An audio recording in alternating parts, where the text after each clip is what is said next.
Doctor ortho Ayurvedic oil और capsule, अब दर्द भी घुटने टेकेगा। कांग्रेस प्रदेश अध्यक्ष गणेश गोदियाल का राज्य की बीजेपी सरकार पर हमला। कानून व्यवस्था को लेकर सरकार पर साधा निशाना, कहा नियम कानून पर सीएम का कोई नियंत्रण नहीं। 2027 विधानसभा चुनाव को लेकर कांग्रेस ने कसी कमर, बीजेपी के खिलाफ खोला मोर्चा। 16 फरवरी को राजभवन के घेराव की दी चेतावनी। डीएम नीतिका खंडेलवाल ने राजस्व विभाग के अनुभागों का किया निरीक्षण। नए स्टाफ को प्रभावी ट्रेनिंग देने के लिए निर्देश का मॉनिटरिंग की जानकारी उपलब्ध कराई। प्रशासन के जीरो जोन के दावे खोखले साबित। एम्स ऋषिकेश के पास अतिक्रमण से मरीज परेशान। हाईकोर्ट के गेस्ट हाउस पर भी दिखा टिकट। शमशान घाट के पास मिला अज्ञात युवक का शव। पुलिस ने शव को पोस्टमार्टम के लिए भेजा। शव की शिनाख्त की पुलिस।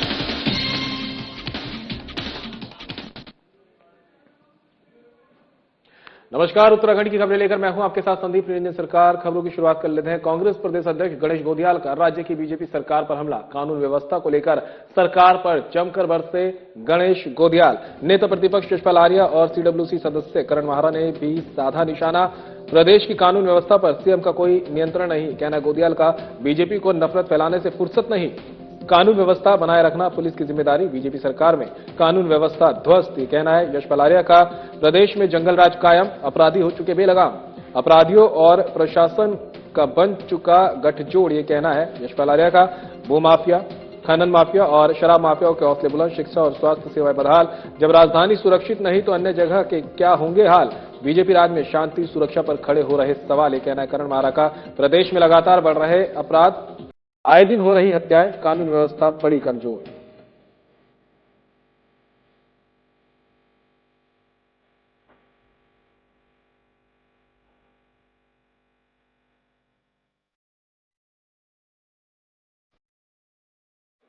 प्राकृतिक सौंदर्य से परिपूर्ण और शिक्षा के लिए जाने जाने वाली ये देवभूमि उत्तराखंड आज फिर शर्मसार हुई है। आज प्रदेश की राजधानी में सुबह सुबह विक्रम शर्मा नाम के एक नवयुवक को गोली मारकर हत्या कर दी गई। और यही नहीं, इस पूरे प्रदेश में ऐसा लगता है इस देवभूमि में अपराध बढ़ चढ़कर सर नाच रहा है। और हो भी क्यों ना, जिस प्रदेश में प्रदेश के पूर्व काबीना मंत्री बंशीधर भगत जैसे लोग एक ऐसे व्यक्ति को, अमित बिष्ट नाम के जो पार्षद हैं, उनको 2 महीने पहले एसएसपी को धमकी देते हुए वापस लेके आते हैं और वो व्यक्ति अमित बिष्ट एक नितिन लोहनी नाम के 24 वर्षीय नवयुवक को गोली मारकर उसकी हत्या कर देता है। हत्या हो गई। और कल 12 फरवरी को हल्द्वानी में डबल मर्डर केस सामने आया है, जिसमें एक नौजवान युवक और नवयुवती को पत्थर से कुचलकर जान से मार दिया गया। और कल सुबह सुबह जब उनके शरीर लोगों को दिखाई दिए, राज्य में जिस तरह से कानून व्यवस्था ध्वस्त हो चुकी है, जंगल राज कायम है, अपराधी बेलगाम हो चुके हैं। अपराधियों का और प्रशासन का एक गठजोड़ बन चुका है और सरकार का पूरा संरक्षण है। भूमाफिया, जंगल माफिया, खनन माफिया बेखौफ होकर नदियों के सीने को चीर रहे हैं, जंगल कट रहे हैं, भूमि में कब्जे हो रहे हैं। उसी तरह उधम सिंह नगर में कल हल्द्वानी में भी दिन दहाड़े कत्ल हुआ है। ये पूरे प्रदेश में मैंने कहा कि अपराधी बेखौफ हो चुके हैं। डर तो है ही नहीं, भय नहीं है, डर नहीं है। कानून का राज नहीं है, जंगल राज है, राजभवन का घेराव करने का। और मेरा मानना है कि ऐतिहासिक घेराव होगा और ये हमारी जिम्मेदारी है, हमारा फर्ज है कि हम सरकार की काले कारनामों को जनता के सामने लाए। हम प्रतिरोध करेंगे, विरोध करेंगे, हिंसात्मक गांधीवादी तरीके से विरोध करेंगे और जनता पार्टी को सत्ता से बेदखल करने के लिए एकजुट होकर काम करेंगे। ये जो देहरादून में मर्डर हुआ, पुष्कर सिंह धामी जी इसके लिए जवाबदेह हैं। पुष्कर सिंह धामी जी ने जब से सत्ता में आए हैं, उनकी धन कमाने की जो इच्छा है वो इतनी बलवती है कि उन्होंने पुलिस के इन तमाम बड़े अधिकारियों को भी अपनी इस इच्छा में शामिल किया है, जिसके चलते कानून और व्यवस्था का राज तहस नहस हो गया। कानून और व्यवस्था बिल्कुल पूरी तरह से भंग हो गई। परसों एक मर्डर हुआ और पूरा मंत्रिमंडल पिक्चर देख रहा था। क्या है ये? अरे भाई, उस दिन तो ये दिखना चाहिए था कि पूरे मंत्रिमंडल ने 6 घंटे बैठक की, पुलिस के अधिकारियों को खड़ा रखा ताकि अधिकारी डरते। अब जब अधिकारी सुन रहे हैं कि भाई मर्डर हुआ और मुख्यमंत्री और मंत्रिमंडल पिक्चर हॉल में पिक्चर देखने में व्यस्त है, आज दूसरा मर्डर कर दिया, तो ये हाल है। मतलब ये इनके पास गंभीरता नाम की चीज नहीं है। और इनको ये लगता है, मैं उत्तराखंड के तमाम भाइयों को बहनों को कहना चाहता हूं, ये इसलिए ऐसा कर रहे हैं कि इनको ये विश्वास है कि जिस प्रकार से इन्होंने 2022 में हिंदू मुस्लिम के द्वेष को फैलाकर। वहीं आगामी 2027 विधानसभा चुनाव को लेकर कांग्रेस ने अपनी तैयारी शुरू कर दी है। बीजेपी सरकार के खिलाफ मोर्चा खोलते हुए प्रदेश कांग्रेस कमेटी 16 फरवरी को देहरादून राजभवन का घेराव करेगी। पूर्व विधायक रणजीत सिंह रावत ने कार्यकर्ताओं के साथ बैठक कर तय कार्यक्रम की जानकारी देते हुए कहा कि 70 सालों की विकास यात्रा में जो उपलब्धियां देश ने हासिल की वो बीजेपी के राज में खत्म होती जा रही है। आज देश भ्रष्टाचार, महंगाई और बेरोजगारी जैसे मुद्दों से जूझ रहा है। वहीं महिलाओं का उत्पीड़न करने में बीजेपी के मंत्री सबसे आगे है, जिसे रोकना बेहद जरूरी है। एसआईआर के नाम पर जो अभियान देश में चलाया जा रहा है, उससे सरकार का मकसद साफ है कि वो मुस्लिम वोटरों को संख्या कम कर कांग्रेस को नुकसान पहुंचाना चाहती है और यूकेडी को बढ़ावा दे रही है, जिसकी रैली में बीजेपी के चेहरे नजर आ रहे हैं। उन्होंने कहा कि चुनाव से ज्यादा खतरा देश को सरकार की नीतियों से बचाना है। वहीं कांग्रेस आगे ट्रेनिंग प्रोग्राम के जरिए हर बूथ पर जाएगी। हर बूथ पर 10 से 12 लोगों की एक कमेटी बनेगी। बूथ लेवल कमेटी की वर्कशॉप की भी की जाएगी, जो राजनीतिक समस्याओं पर विचार करेगी।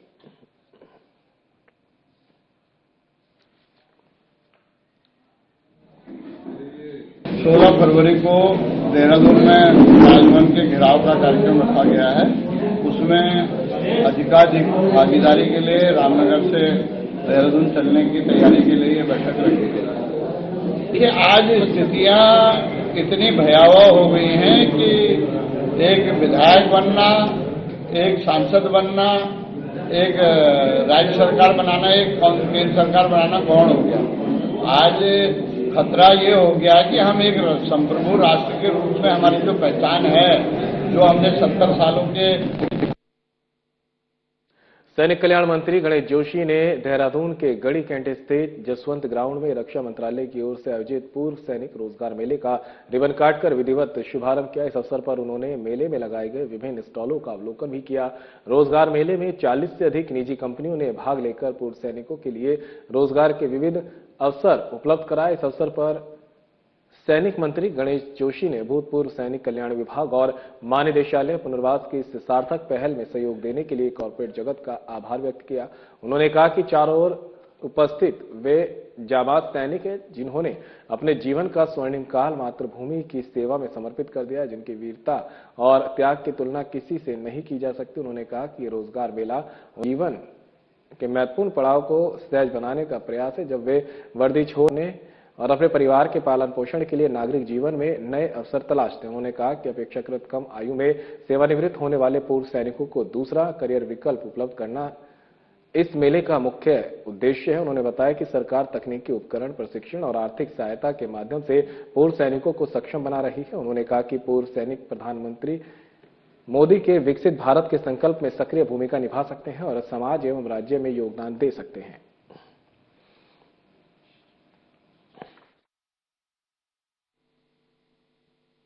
देखिए, आज डायरेक्टर जनरल रीसेटलमेंट द्वारा एक जॉब फेयर का आयोजन यहाँ पर किया गया है, जिसमें 40 से अधिक कंपनियां यहाँ पर आई हैं।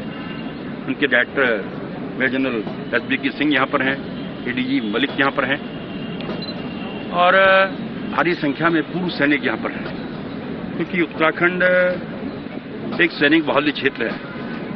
देश की सेना का 17.5% की पूर्ति हमारा छोटा सा राज्य करता है। हर 5वां सैनिक हमारे उत्तराखंड से होता है। और क्योंकि मैं 5 साल से इस विभाग को संभाल रहा हूं और लगातार, क्योंकि रिटायर होने के बाद उसमें एक दोहरी जिम्मेदारी होती है, जहां अपने माता पिता की होती है, परिवार की होती है, तो उनके लिए जॉब क्रिएट करने के लिए एक सुनहरा अवसर यहां पर दिया गया है। लालढांग चिल्लरखाल मार्ग को लेकर विधानसभा अध्यक्ष रितु खंडूड़ी ने प्रेस वार्ता की। प्रेस वार्ता के दौरान विधानसभा अध्यक्ष रितु खंडूड़ी भूषण ने बताया कि लालढांग चिल्लरखाल मार्ग पर आए सुखद निर्णय के पीछे केवल सरकारी आदेश नहीं बल्कि 2.5 साल का कड़ा कानूनी संघर्ष, प्रशासनिक पैरवी और कोटद्वार की जनता का धैर्य छिपा है। वहीं उन्होंने बताया कि एक दौर ऐसा भी था जब सीबीआई के हस्तक्षेप के कारण मामला जटिल हो गया था। उनके हटने के बाद ही सुनवाई की नई तारीख मिलनी शुरू हुई। पिछले 6 से 7 महीनों में सरकार और संबंधित पक्ष इस कोशिश में जुटे थे कि जजों के सामने इस विषय की गंभीरता को प्रभावी ढंग से रखा जाए। इस निर्णय के बाद अब 18 गांवों की बड़ी आबादी को सीधे तौर पर लाभ मिलेगा। दूरी कम होने से समय और ईंधन की बचत तो होगी ही, साथ ही आपातकालीन स्वास्थ्य सेवाओं के लिए देहरादून और ऋषिकेश के चक्कर काटने वाले मरीजों को भी बड़ी राहत मिलेगी। प्रेस वार्ता करने से पूर्व कोटद्वार पहुंचने पर विधानसभा अध्यक्ष रितु खंडूड़ी भूषण का स्थानीय जनता ने भव्य स्वागत किया।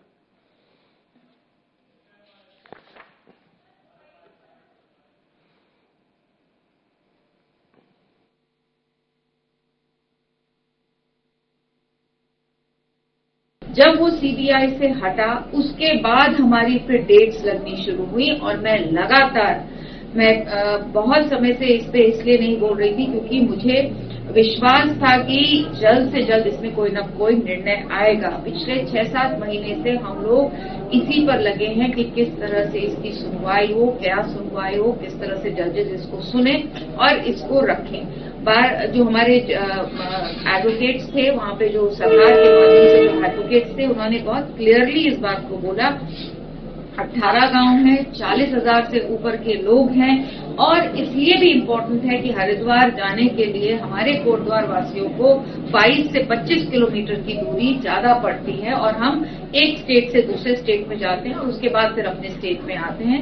इमरजेंसी सिचुएशंस हो सकती हैं जब हमें अपने बड़े अस्पतालों के लिए जाना है या इस तरह के कोई इमीडिएट कामों के लिए जाना है, उसके लिए भी ये रोड बहुत कन्वीनियंट है। एंड मुझे बहुत खुशी है, कल जब हमारे इस के बारे में कहा गया तो जज साहब ने इसको बहुत अच्छे से समझा और ये भी बोला कि जो लोगों को समस्या हो रही है वो समस्या नहीं होनी चाहिए, बिकॉज इट इज ट्रैवल, आम आदमी के ट्रैवल के लिए है। उसमें कोई ऐसा नहीं चल रहा है कि कोई पार्टी में जा रहा है या एंजॉय करने जा रहा है। वो लाइफ लाइन है कोटद्वार के लिए, वो लाइफ लाइन।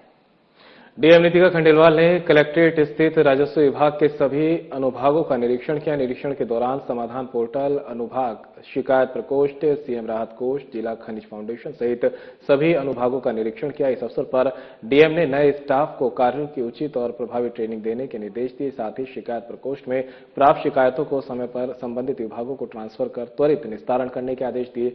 डीएम नीतिका ने कहा कि ऐसे प्रकरण जो किसी भी उप जिलाधिकारी स्तर पर 3 माह से अधिक समय से लंबित हैं, उनकी नियमित मॉनिटरिंग कर संबंधित जानकारी उपलब्ध कराई जाए। निरीक्षण के दौरान कार्यालय व्यवस्थाओं की समीक्षा करते हुए उपस्थित रजिस्टर, पटल व्यवस्था, डाक प्रबंधन, नोटिस बोर्ड सहित अन्य महत्वपूर्ण अभिलेखों और फाइलों का भी निरीक्षण किया। उन्होंने कार्यों में पारदर्शिता और समयबद्धता बनाए रखने के निर्देश दिए। इसके साथ ही डीएम ने मालखाने, राजस्व अभिलेखागार कक्ष और हाल ही में रखे गए खाता, खतौनी सहित अन्य राजस्व अभिलेखों का भी बारीकी से निरीक्षण किया।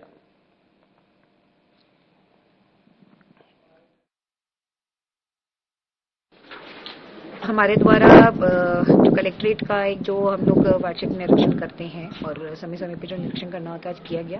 इसकी पूर्व सूचना सभी अनुभागों को दे दी गई थी, तो लगभग जितने भी अनुभाग हैं सबका निरीक्षण कर लिया गया है। मेजरली जो देखा गया है वो ये है कि जो हमारे यहाँ कोई भी पत्र प्राप्ति होती है और उसको हम लोग जो हमारा एक तरीके से जो साइकिल है कि उसको जल्द से जल्द निस्तारण करें, तो उस पर ज्यादा देखा गया। ईआर के सेक्शन जहाँ पे स्पेशली हमारी डाक आती है और वो संबंधित पटल को जाती है, तो वो जो टर्न अराउंड टाइम है उसको हम देखें तो उससे निर्देश दिए गए हैं कि वो 3 दिन में ही वो डाक संबंधित पटल साइट को पहुंच के उसमें जो भी कार्रवाई होनी है वो नेक्स्ट 3 डेज में हो जाए, ताकि टर्न अराउंड टाइम कम से कम हो। उसके अलावा यहाँ पे जो भी सरकारी कर्मचारियों के लंबित पेंशन प्रकरण है, यहाँ पे कोई भी नहीं पाया गया। कार्यालय की आम व्यवस्था जो है, भवन की जो व्यवस्था है या यहाँ पे जो सफाई की व्यवस्था है उसको देखा गया। कुछ शौचालय नए रिपेयर हुए हैं परंतु मेंटेन्ड बहुत प्रॉपरली नहीं है, तो उसको हम बेटर करेंगे। कुछ कमरे हैं वहाँ पे कुछ लाइटों की और बेटर पेंट और उसकी जरूरत है, तो वो उसका भी कुछ कराया जाएगा। सीलन भी काफी आ रही है तो उसको कराया जाएगा। और ओवरऑल जहां जहां जो थोड़ी सी डिलेज रखे हैं उन लोगों को निर्देशित कर दिया गया कि वो अगली स्टाफ बैठक अगले निरीक्षण से पहले ठीक कर लें। वीडिंग एक बहुत इंपॉर्टेंट चीज है जो कलेक्ट्रेट में बार बार हमारे माननीय मुख्य सचिव जो है वो भी निर्देश देते हैं। तो वीडिंग पे हम लोग को जोर देना, अभी कुछ कर्मचारियों हमें उस पर स्पेशली लगाएंगे, तो वीडिंग की कार्रवाई करेंगे। मेरे द्वारा मालखाना भी देखा गया, मालखाने का भी निरीक्षण किया, काफी मतलब मालखाने में भी सुव्यवस्थित तरीके से चीजें रखी हैं, और जिन लोगों ने नहीं करी है उनको अब हम अगले निरीक्षण तक का टाइम देके निर्देशित किया गया। और फिलहाल रुकेंगे ब्रेक के लिए, कहीं मत जाइएगा, जल्द होंगे हाजिर।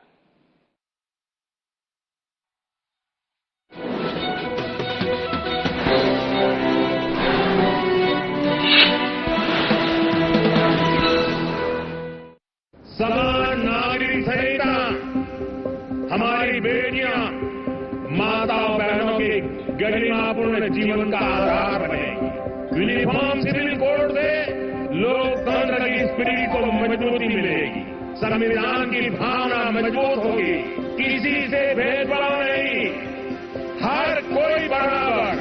प्रधानमंत्री श्री नरेंद्र मोदी जी की दूरदर्शी प्रेरणा और मुख्यमंत्री श्री पुष्कर सिंह धामी जी के सशक्त नेतृत्व में उत्तराखंड ने इतिहास रचते हुए देश का पहला राज्य बनने का गौरव प्राप्त किया, जहां समान नागरिक संहिता यानी यूनिफॉर्म सिविल कोड को प्रभावी रूप से लागू किया गया है।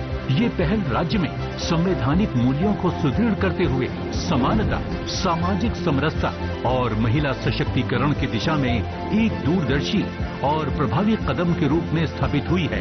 इस ऐतिहासिक कानून के सफल क्रियान्वयन का 1 वर्ष पूर्ण होने पर उत्तराखंड सुशासन, समान अधिकार और जन विश्वास की उस यात्रा का उत्सव मना रहा है, जो एक संकल्प से शुरू होकर अब एक व्यवस्था में परिवर्तित हो गई है। इस पहल की नींव मुख्यमंत्री श्री पुष्कर सिंह धामी जी द्वारा 12 फरवरी 2022 के राज्य विधानसभा चुनावों में जनता से किए गए उस ऐतिहासिक संकल्प से प्रारंभ हुई, जिसे पूरा करने की दिशा में 24 मार्च 2022 को नवगठित सरकार की प्रथम कैबिनेट बैठक में विशेषज्ञ समिति के गठन का निर्णय लिया गया। समिति ने प्रदेश भर में व्यापक संवाद करते हुए नागरिकों से लाखों सुझाव प्राप्त किए और 2 फरवरी 2024 को अपनी विस्तृत रिपोर्ट सरकार को प्रस्तुत की। इसके आधार पर 12 मार्च 2024 को यूसीसी उत्तराखंड अधिनियम 2024 को विधिक स्वीकृति प्रदान की गई और 27 जनवरी 2025 को नियमावली के प्रभावी होने के साथ ये कानून प्रशासनिक और डिजिटल दोनों स्तरों पर पूर्णतः लागू हुआ। इस अधिनियम के अंतर्गत विवाह, वसीयत, तलाक, लिव इन रिलेशनशिप तथा विधिक उत्तराधिकारी घोषणाओं से संबंधित प्रावधानों में सभी नागरिकों के लिए समान और न्याय संगत व्यवस्था सुनिश्चित की गई है। साथ ही महिलाओं के अधिकारों और वरिष्ठ नागरिकों के हितों के संरक्षण पर विशेष ध्यान दिया गया है, जिससे इसकी सार्वभौमिक स्वीकार्यता, प्रशासनिक दक्षता और जन विश्वास को नई मजबूती मिली है। कानून के सफल क्रियान्वयन हेतु 10 दिनों से भी कम समय में 8,500 से अधिक अधिकारियों तथा 7,500 से अधिक कॉमन सर्विस सेंटर संचालकों को प्रशिक्षित किया गया है। इसके साथ ही सहायता एवं तकनीकी परामर्श के लिए राज्यव्यापी मॉक ड्रिल का सफल आयोजन किया गया। इसके परिणाम स्वरूप 1 वर्ष में राज्य पोर्टल पर लगभग 5 लाख आवेदन प्राप्त हुए, जिनमें से 96% का औसतन 5 दिनों से भी कम समय में निस्तारण हुआ। पंजीकरण की गति में उल्लेखनीय वृद्धि हुई है, जहां प्रतिदिन औसतन 1400 से अधिक पंजीकरण दर्ज किए जा रहे हैं। संवेदनशील एवं उत्तरदायी शासन का परिचय देते हुए सरकार ने जनता की आवश्यकताओं के अनुरूप नियमों में समय समय पर आवश्यक संशोधन भी किए, जिससे यूसीसी कानून को और अधिक समावेशी, व्यवहारिक तथा जनहितकारी स्वरूप प्रदान किया जा सके। विकसित भारत 2047 के विजन के अनुरूप विकसित उत्तराखंड की दिशा में समान नागरिक संहिता एक महत्वपूर्ण पहल है, जो समानता और न्याय को प्रशासनिक प्रक्रियाओं में व्यवस्थित रूप से समाहित कर रही है। समान नागरिक संहिता, समानता द्वारा समरसता।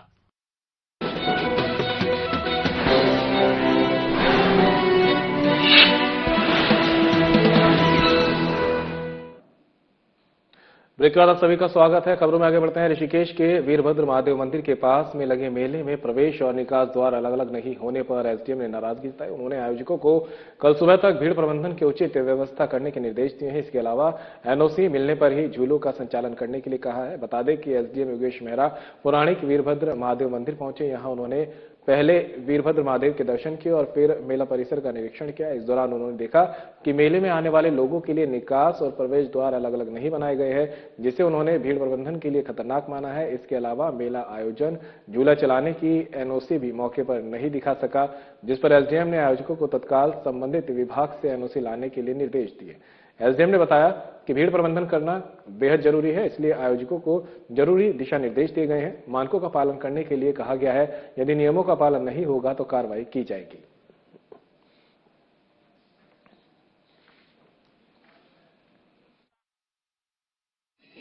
कि जो ये आगामी महाशिवरात्रि का पर्व है, इसके दृष्टिगत जो मेला यहाँ पे लगता है वीरभद्र मंदिर के समीप, उसके क्रम में आज जो है यहाँ पे निरीक्षण भी किया गया है और मेले के दृष्टिगत खास तौर से भीड़ भाड़ के प्रबंधन को लेकर ये निरीक्षण किया गया था, जिसमें अभी जो मेला परिसर है उसमें जो एक ही एंट्री पॉइंट है और वही एग्जिट पॉइंट है, उसको जो आयोजक है उनको बताया गया है कि इसके सेपरेट एग्जिट पॉइंट भी यहाँ पे बनाए जाए और जो झूले इत्यादि यहाँ पे मैकेनिकल जो यहाँ पे स्ट्रक्चर्स लगाए गए हैं और उनके लिए जो पीडब्ल्यूडी का जो मैकेनिकल विंग है उससे विधिवत एनओसी प्राप्त करने के उपरांत ही उसको संचालित करेंगे, जिनको विशेष हिदायत दी गई। के दृष्टिगत जैसे कि मैंने आपको कहा कि जो भीड़ का प्रबंधन है उसी के दृष्टिगत अभी फिलहाल एक पर्याप्त चौड़ाई का एग्जिट और यहाँ पे बनाया जा रहा है और जरूरत पड़ेगी तो दूसरी ओर भी एक एग्जिट मार्ग इसमें और बनाया जा रहा है। नहीं लाएंगे, मैकेनिकल वाला पार्ट अपना ऑपरेट नहीं कर पाएंगे।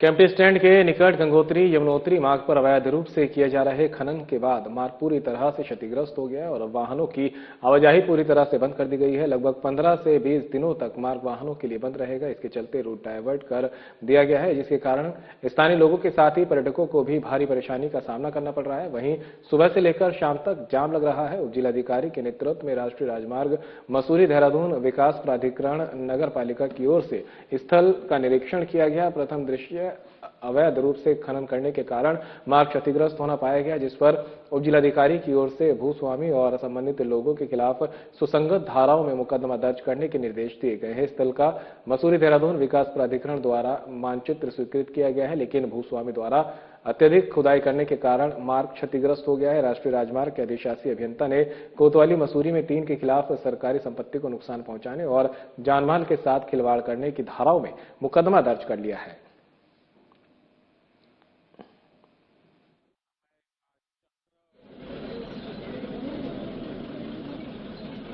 जी, कल हमारी सूचना प्राप्त हुई थी कि लगभग 3-3:30 बजे जो एनएच का भाग है एक जो कैंपटी टैक्सी स्टैंड के पास है वो गिर गया है। उसमें आज निरीक्षण किया गया, सभी संबंधित विभाग मौजूद थे। तो उसमें ये पाया गया प्रथम दृष्टया कि एनएच के ठीक नीचे तलहटी पर एक मानचित्र स्वीकृत हुआ था एमडीडीए के द्वारा, लेकिन उसमें जो उनके भूमि स्वामी थे उनके द्वारा वहां पे एक अवैध खनन किया जा रहा था और मानकों के अनुरूप नहीं, उनसे ज्यादा खनन किया जा रहा था, जिस कारण जो है प्रथम दृष्टया यह प्रतीत होता है कि उसके कारण ही रोड को क्षति पहुंची और रोड गिर गई वहां पे। तो इसका क्रम में निर्देशित किया गया है संबंधित पहले विभाग जो एक्सएनएनएच है कि वो तुरंत संबंधित के खिलाफ सुसंगत धाराओं में कोतवाली में मुकदमा दर्ज कराएंगे। इसके बाद जो खनन विभाग है उनको कहा गया कि पूरी खनन कितना हुआ उसका आकलन कर उस पर जुर्माना जो अधिरोपित करेंगे। इसके अलावा एमडीडीए को भी कहा गया है कि अगर वो चूंकि मानकों के अनुरूप कार्य नहीं हुआ है तो उसे नक्शा निरस्तीकरण की जो 15(9) के अंदर धारा के अंदर जो कार्रवाई होती है वो कार्रवाई की जाए। इसके अलावा जो एक्सएनएनएच को भी निर्देशित किया गया कि संबंधित क्षति का जो आकलन है वो आकलन कर और पूरी वसूली। ऋषिकेश में अवैध निर्माणकर्ताओं पर सख्त एक्शन। एसडीएम योगेश और सहायक अभियंता अभिषेक की ललकार। अवैध निर्माणों का नहीं चलेगा खेल, अवैध निर्माणों पर लगातार कार्रवाइयां रहेगी जारी। एसडीएम योगेश मेहरा के आदेश पर हुई सीलिंग की कार्रवाई। 2 बड़े अवैध निर्माणों को किया गया सील। वीरपुर खुर्द में ऋतु गुप्ता और निर्मल बाग में करमवीर के अवैध निर्माणों को किया सील। सहायक अभियंता अभिषेक भारद्वाज के नेतृत्व में सीलिंग की कार्रवाई। अवर अभियंता अमित भारद्वाज ने पुलिस बल की मौजूदगी में की सीलिंग की कार्रवाई। एमडीडीए के नियमों का पालन करना हमारी प्राथमिकता, कहना है एसडीएम का। अवैध निर्माणों पर नहीं चलेगा कोई दबाव। अवैध निर्माणों के खिलाफ आ रही शिकायतों पर हो रही कार्रवाई। अवैध निर्माण करने वाले बख्शे नहीं जाएंगे। कार्रवाइयों से बचना है तो एमडीडीए के नियमों का पालन करें।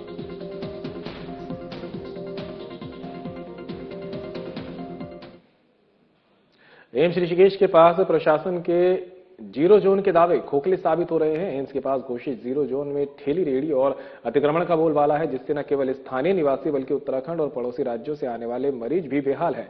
हैरानी की बात यह है कि एम्स चौकी के चंद कदमों की दूरी पर यह सब पुलिस की मौजूदगी में हो रहा है। बता दें कि एम्स मार्ग पर जीरो जोन के उल्लंघन के कारण सड़क इतनी संकरी हो गई है कि पैदल चलना भी दूभर हो गया है। सबसे गंभीर स्थिति एम्बुलेंस सेवाओं की है। अतिक्रमण के कारण एम्बुलेंस की रफ्तार थम रही है, जिससे आपातकालीन स्थिति में मरीजों की जान पर खतरा मंडरा रहा है। शिवाजी नगर जाने वाले राहगीर भी इस जाम और अव्यवस्था से त्रस्त हैं। हाईकोर्ट का गेस्ट हाउस भी इस अतिक्रमण की परिधि में घिर चुका है। ये कोई नया मामला नहीं है। अतिक्रमण को लेकर इससे पूर्व भी नगर निगम पुलिस और अतिक्रमणकारियों के बीच तीखी बहस और हाथापाई की नौबत आ चुकी है। स्थानीय लोगों का आरोप है कि पुलिस और नगर निगम के अधिकारी सब कुछ जानकर भी अनजान बने हुए हैं। खास बात यह है कि एम्स परिसर में पुलिस चौकी है, लेकिन अतिक्रमणकारियों में कानून का कोई खौफ नजर नहीं आता है। स्थानीय निवासियों और मरीजों के तीमारदारों ने शासन प्रशासन से मांग की है कि जीरो जोन का कड़ाई से पालन कराया जाए और एम्बुलेंस के मार्ग को बाधा मुक्त करने के लिए स्थायी इंतजाम किए जाएं।